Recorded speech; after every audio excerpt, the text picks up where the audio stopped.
Good evening student. बेटा जी आज हम करेंगे होम साइंस का पेपर जो है सॉल्व, जो हमारा कल हुआ था। तो बेटा आज मैं बहुत ज़्यादा बिजी थी, इसलिए मैंने ये जो पेपर है कल ही डाल देना था, लेकिन मेरे पास थोड़ा टाइम की शॉर्टेज थी, इसलिए हम आज ये है होम साइंस का पेपर जो है वो सॉल्व करते हैं। तो मेरे पास है कोड 33 में भी सभी का यही पेपर होगा होम साइंस का। और हाँ, आज हम हिंदी में इसको सॉल्व करेंगे। जैसे हिंदी का वर्जन निकाल लेते हैं।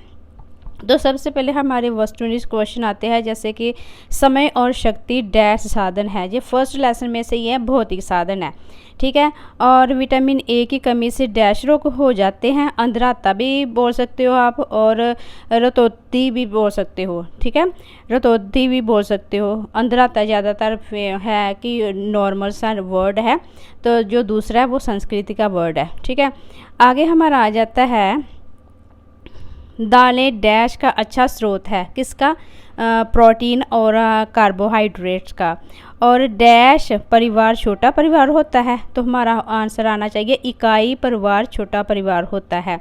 और नेक्स्ट हमारा क्वेश्चन है गर्भ अवस्था आम तौर पर डैश दिनों की होती है। कितने दिनों की होती है? 280 दिनों की, ठीक है। और घर हमें क्या प्रदान करता है? सुरक्षा भी प्रदान करता है और सेटल भी प्रदान करता है, छत भी प्रदान करता है। तो यहाँ पे सुरक्षा भी आ सकता है और सेटल भी आ सकता है। और आगे है डैश धातु रेशों की उदाहरण होती है गोटा और जरी। कौन सा? गोटा और जरी जो है धातु रेशे की उदाहरण है। नेक्स्ट है पहले दर्जे के रंगों का नाम बताइए। तो पहले दर्जे में कौन सा रंग कलर आते हैं? लाल, हरा और नीला। बेटा यहाँ पे बच्चे ने लिखा हुआ था, इसलिए मैंने यहाँ पे रब करके तो आपको यहाँ पे इसका आंसर नीचे लिख दिया है। जैसे फूलों को सजाने के मुख्य तरीके क्या हैं? तो हमारे पास जापानी भी तरीके हैं और अमेरिकन भी तरीके हैं। नेक्स्ट है ऊर्जा देने वाले दो भोज्य पदार्थों के नाम लिखो। इन्होंने दो पूछा है, लेकिन मैंने ज़्यादा लिख दिए क्योंकि बच्चों ने काफ़ी अलग अलग लिखा होगा। जैसे गुड़ है, मक्खन, घी, दूध, दही, अंडे और मीट। आगे है पानी में घुलनशील विटामिन कौन कौन से होते हैं? सी और बी, ठीक है बेटा। आगे है परिवार की मुख्य किस्में कौन सी है? संयुक्त परिवार और इकाई परिवार। दो होती है ना, हमारी परिवार की दो किस्में होती हैं, संयुक्त और इकाई परिवार, जिसको हम जॉइंट फैमिली भी कह सकते हैं और सिंगल फैमिली भी कह सकते हैं। आगे है एम्ब्रो की अवस्था कितने समय की होती है? तो यहाँ पे आना है दूसरे सप्ताह से शुरू होकर तीसरे महीने के अंत तक, ठीक है बेटा। क्या? कि दूसरे सप्ताह से शुरू होकर तीसरे महीने के अंत तक। आगे है लंबाई के आधार पर रेशों को कौन सी श्रेणियों में बांटा गया है? तो दो श्रेणियों में बांटा गया है। पहले छोटे रेशे, ठीक है। पहले छोटे रेशे या स्टेपल, ठीक है, रेशे। क्या? स्टेपल रेशे, छोटे रेशे या स्टेपल रेशे। और लंबे रेशे और फिलामेंट, ठीक है। लंबे रेशे और फिलामेंट दो भागों में बांटा गया है। आगे है बनावटी रेशों के उदाहरण कौन सा है? हमारा आंसर होना चाहिए नायलॉन और टेरालीन, ठीक है। आगे है मिक्स जो है मिश्रित रेशे के उदाहरण कौन से हैं? हमारा आंसर होना चाहिए पॉलिएस्टर और टेरिलीन, ठीक है। ये दोनों मिक्सचर जो है मिश्रित रेशे हैं। इसके बाद जो हमारे क्वेश्चन आते हैं उनका आंसर हमने देना है 60 और 80 शब्दों में, मतलब आपकी 3-4 लाइनें होनी चाहिए इसमें। तो क्या क्या करना है हमने? सबसे पहले लिखा हुआ कि अच्छी गृह अवस्था क्या महत्व होता है। तो बेटा ये जो अच्छी गृह अवस्था होती है, जो प्लानिंग होती है, वो मतलब अपने घर में जैसे परिवार की सुख शांति और खुशहाली के लिए अच्छी गृह व्यवस्था मैनेजमेंट अच्छी होनी चाहिए, ठीक है। फिर भी परिवार में सुख शांति आती है। और फिर घर को खूबसूरत और खुशहाल बनाने के लिए इसकी ज़रूरत होती है, क्योंकि यदि व्यवस्था अच्छी होगी तो सभी जो परिवार को साधन जो है अच्छे मिलेंगे और उनकी कामयाबी होगी, ठीक है। और दूसरा आप पॉइंट लिख सकते हो कि सफाई अच्छी अवस्था से ही प्राप्त होती है और इससे ही बच्चों को जो है उत्तम विकास होता है। अगर सारी अवस्था अच्छी होगी तो बच्चों का जो विकास है वो भी अच्छा होगा। तो आगे है कि अपना घर बनाने के क्या फ़ायदे हैं? तो सबसे पहले फ़ायदा क्या कि अपना घर होने यदि किसी का अपना घर होगा तो समाज में उसका गर्व वाली बात है कि हमारा अपना घर है, और हर महीने किराया नहीं देना पड़ेगा। और घर को जो है आदमी को सुरक्षा प्रदान करता है, और हम अपनी इच्छा से घर में कोई भी चेंज कर सकते हैं।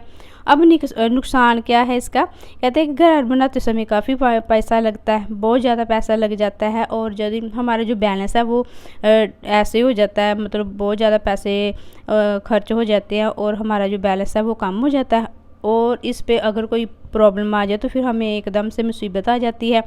और एक दूसरी बात है कि यदि कोई पड़ोसी अच्छा हो तो ठीक है, अगर नहीं अच्छा तो सारी ज़िंदगी का कलेश रहता है, और फिर घर की मरम्मत करानी पड़ती है, और घर बना लो तो फिर हमें एक जगह पे ही रहना पड़ता है। ऐसे ऐसे आप लिख सकते हो, ठीक है। आगे है हमारा आंसर कि जो प्रोटीन है, आगे संबंधित रंग योजना क्या होती है। कहते हैं कि जब रंगों के चक्कर के साथ लगते रंगों का चुनाव किया जाता है तो उसको संबंधित रंग योजना कहते हैं। इसमें क्या नीला, हरा, ठीक है, जैसे नीला हरा नीला आता है, और नीला बैंगनी आदि 3 रंगों का प्रयोग किया जाता है। और इसमें एक सारता को तोड़ने के लिए रंग चक्कर के दूसरे रंग, और जैसे संतरी है और संतरी पीला और छोटी वस्तु के लिए प्रयोग किया जाता है। तो इसी को क्या कहते हैं कि संबंधित रंग योजना, ठीक है। नेक्स्ट हमारा आ जाता है कि प्रोटीन क्या होते हैं। तो प्रोटीन जो है इसका क्या कार्य है हमारे शरीर में, तो आप बोल सकते हो कि शरीर की सुरक्षा और विकास का कार्य करता है, शरीर को ऊर्जा प्रदान करता है, खून बनाने में सहायक होता है, मानसिक शक्ति जो है वो प्रदान करता है। तो कमी होने से क्या होता है, तो इसकी कमियां आप लिख सकते हो कि शरीर की बुद्धि और विकास में रुकावट होती है, और खून की कमी हो जाती है, और हड्डियाँ का कमज़ोर हो जाता है इसकी कमी से, और चमड़ी का खुश्क भी हो जाती है, जो हमारी स्किन है वो खुश्क हो जाती है, और बच्चों में कमज़ोरी पैदा कर देता है, ठीक है। अब कहते हैं कि चिकनाई जो होती है या चर्बी, क्या फ़ायदा है इसका। तो जो चर्बी है जो क्या करता है कि ऊर्जा का साधन है, ठीक है, और कोमल अंगों की सुरक्षा प्रदान करता है, और भोजन को स्वादिष्ट बनाता है। जैसे हम घी डाल के खाएं तो हमें खाना अच्छा लगता है, तो संतुष्टि देता है, हमारा मन खुश हो जाता है कि हमने इतना स्वादिष्ट खाना खाया, और शरीर का तापमान जो है बनाए रखता है, और चमड़ी के स्वास्थ्य के लिए बहुत ज़्यादा ज़रूरी है। अब हो रही है कि सिंगल इकाई जो है, जो इकाई परिवार कौन सा होता है, जैसे संयुक्त परिवार होता है जॉइंट फैमिली, ऐसे ही सिंगल परिवार होता है। तो सिंगल परिवार में क्या होता है, मम्मी डैडी होते हैं और भाई बहन होते हैं, मतलब एक ही फैमिली होती है, उसमें चाचा चाची ताए चाचे कुछ नहीं होते, ठीक है। अगर सिंगल परिवार होगा तो घर में कम खर्चा भी कम होता है, और हम अपनी चॉइस से कुछ भी कर सकते हैं, किसी के दखलंदाजी नहीं होती। ऐसे ऐसे आपने कुछ लिख लेना इसका, ठीक है। अब बोल रहे हैं कि बच्चों के जन्म में फासला रखने का क्या मतलब है। अगर हम जैसे हमारा एक बच्चा है, ठीक है, उसमें हम 5 साल का गैप रखेंगे तो उससे ये जो लेडीज़ है उसका शरीर भी ठीक रहता है, और उसको खाने में भी ज़्यादा जो पौष्टिक आहार भी देने से उसकी बॉडी जो है अच्छी रहती है। और फासला रखने से ये भी होता है कि जो पहला बच्चा है उसका विकास में ज़्यादा ध्यान रहता है, जो पेरेंट्स होते हैं बच्चे का ज़्यादा ख्याल रखते हैं, ठीक है। ऐसे ऐसे चीज़ें लिख सकते हो बेटा। ये वो जो नाल से क्या आप क्या समझते, ये क्वेश्चन मुझे नहीं मिला, इसलिए मैंने ये नहीं किया, ठीक है।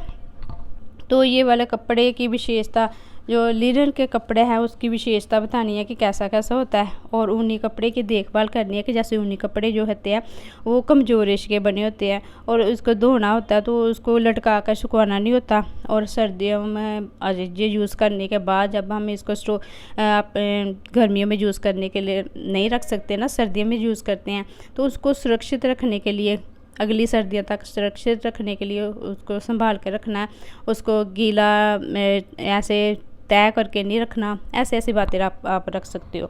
और मिश्रित रेशे, ये भी इसका भी आपने कर लेना है। छोटे छोटे क्वेश्चन है जो ये भी मिला था, लेकिन टाइम की शॉर्टेज की वजह से मैं ये आपको सोल्व करके नहीं दे रही, क्योंकि आपकी बुक में जो लास्ट लेसन है ना उसी में से आया है। इसके बाद हमारा जो है बड़े क्वेश्चन आंसर है, जिसको आपने 150 और 200 शब्दों में लिखना है। जैसे प्रकृति में मिलने वाले रेशे कौन कौन से हैं, और एक प्राकृतिक रेशे की विशेषता और देखभाल के बारे में, मतलब आपने 150 वर्ड लिखने हैं, 200 भी हो सकते हैं। तो इसमें चॉइस थी आपकी, ठीक है। जैसे ये हमारे 1 2 3 4 है ना, इसका मतलब कि आपको 8 क्वेश्चन दिए थे और 8 में से आपने 4 करने हैं और ये सारे 5-5 वर्ड्स के होंगे, ठीक है, 5-5 नंबर के होंगे और वर्ड आएंगे 150 और 200, ठीक है बेटा। इस तरह जो छोटे क्वेश्चन आंसर है बेटा वो आप देख लो कि आपने अच्छी तरह किए कि नहीं, क्योंकि मेरे पास मैंने सारी बुक रीड कर ली थी तभी जाके ये सारे क्वेश्चन किया बेटा। कंप्यूटर भी मैंने नेट से सर्च करके सारा आपका सोल्व किया था, ठीक है। मुझे कोई वो नहीं है कि आपको मैं गलत राय दूँ, ठीक है। गलत मैं बिल्कुल आपको एडवाइस नहीं दे सकती और मिस गाइड तो बिल्कुल नहीं कर सकती, क्योंकि आप मेरे बच्चे हो और मैं आपको मिस गाइड नहीं करूँगी, ठीक है। तो आप ये भी एक बार चेक कर लो। और ये हिंदी में है, तो इंग्लिश का भी मेरे पास बुक नहीं था तो इसलिए मैंने ये हिंदी में सॉल्व कर दिया। आप एक बार चेक करो, देखो कितने नंबर आए, ठीक है बेटा। मिलते हैं नेक्स्ट वीडियो में। और आपका जो दूसरा पेपर है वो भी मैं वेलकम लाइफ का पेपर है वो 9 o'clock तक, नाइट 9 o'clock तक आपको भेज दूँगी, ठीक है, सॉल्व करके।